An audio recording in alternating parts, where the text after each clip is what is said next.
የኢትዮጵያ እስልምና ጉዳዮች ጠቅላይ ምክር ቤት ሙስሊም ሴት ተማሪዎች ሃይማኖታቸው ግዴታ ያደረገባቸውን አልባሳት አድርገው መማርና ፈተና መቀመጥ እንዳይችሉ እየተደረጉ ነው ሲል ጉዳዩ በአፋጣኝ እንዲስተካከል የሚያሳስብ መግለጫ ሰጥቷል።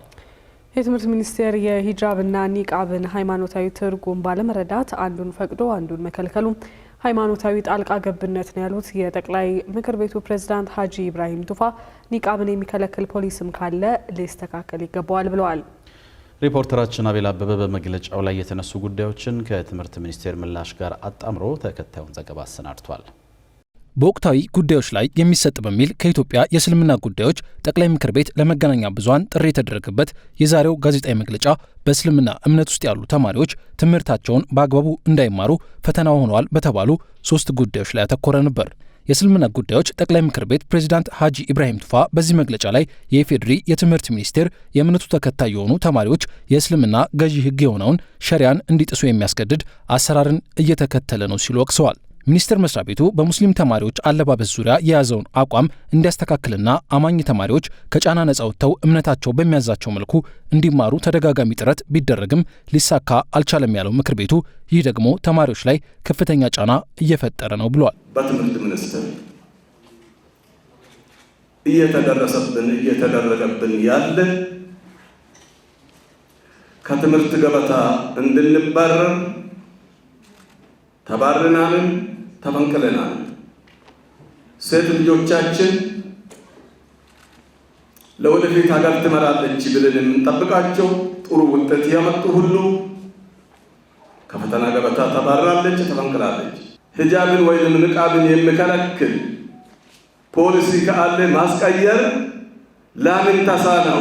በሕገ መንግስቱ አንቀጽ 27 የተደነገገው የሃይማኖት የእምነትና የአመለካከት ነጻነት መብት ጋር የሚጋጭ በመሆኑ እና የሕገ መንግስቱ አንቀጽ 9 ንዑስ አንቀጽ 1 መሰረት የማንኛውም የመንግስት አካል ወይም ባለስልጣን ውሳኔ ከሕገ መንግስቱ ጋር የሚጋጭ ከሆነ ተፈጻሚነት አይኖረውም ይላል። በመሆኑም ሙስሊም ሴት ተማሪዎች ሃይማኖታቸው ግዴታ ያደረገባቸውን ልብስ ለብሰው መማር አይችሉም የሚል የባለስልጣን የግል ውሳኔ ከሕገ መንግስቱ ጋር በቀጥታ የሚጣረስ በመሆኑ ተፈጻሚነት ሊኖረው አይገባም።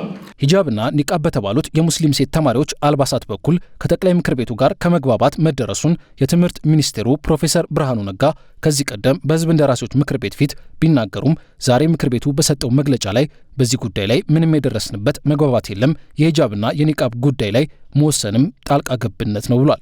ለብሰው መማር አይችሉም የሚል አንድምታ ያለው ንግግር ሲያደርጉ ይስተዋላል።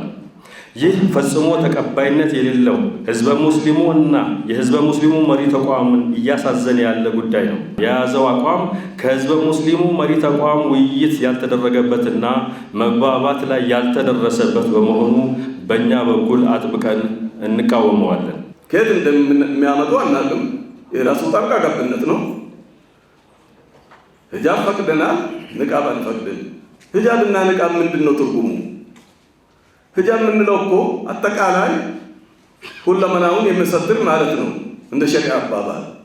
የኢትዮጵያ የእስልምና ጉዳዮች ጠቅላይ ምክር ቤት በአክሱም ከተማ ባሉ ሙስሊም ሴት ተማሪዎች ላይ መሰሉ ክልከላ መደረጉን ጠቅሶ የትምህርት ሚኒስቴር ይህንን ችግር ለመፍታት ፖሊሲ መቀየር ካለበትም ሊቀይር ይገባል ነው ያለው። ጣቢያችን ይህንን ጉዳይ በተመለከተ ትምህርት ሚኒስቴር አሁን ላይ ያለውን አቋም ለማጣራት በሚኒስቴር መስሪያ ቤቱ ተጠባባቂ የህዝብ ግንኙነት ስራ አስፈጻሚ ወደ ሆኑት ኤፍሬም ሽመልስ ደውሎ የነበረ ቢሆንም ሚኒስቴር መስሪያ ቤቱ የመግለጫውን ሙሉ ይዘት እንዳልተመለከተው ነው የነገሩን። ስራ አስፈጻሚው መግለጫውን ተመልክተን ተገቢውን ምላሽ የምንሰጥ ይሆናል ያሉ ሲሆን ከዚህ ቀደም ስለዚህ ጉዳይ ከህዝብ እንደራሴዎች ምክር ቤት አባላት ለተነሳላቸው ጥያቄ ምላሽ የሰጡት የትምህርት ሚኒስቴሩ ፕሮፌሰር ብርሃኑ ነጋ የመስሪያ ቤታቸው ፖሊሲ ኒቃብን ከልክሎ ሂጃብን የሚፈቅድ መሆኑን በመጥቀስ ህጉ ይሻሻል ከተባለ ወደ ምክር ቤቱ መምጣት አለበት ብለው ነበር።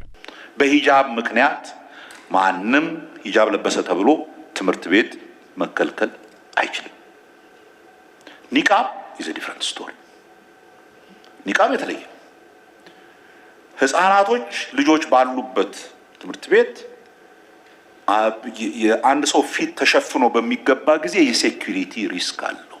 ከመጅሊስ ሰዎች ጋር ተሰብስበን ቁጭ ብለን ተነጋግረን ተማምነናል። በዚህ በኒቃብ ላይ የህግ ማስቀየር ካለበት እዚሁ ፓርላማ አምጥታችሁ ታስቀይሩት ነገር ካለ ማስቀየር ነው እንጂ በየጊዜው ኢሹ የሆነ የግጭት ምንጭ መሆን የለበትም። እኔ በሃይማኖት አይደለም፣ በዘር አይደለም፣ በምንም ምክንያት ማንኛውም ኢትዮጵያዊ የመማር ዕድሉ ሊሰናከልበት አይገባም ብዬ አምናለሁ።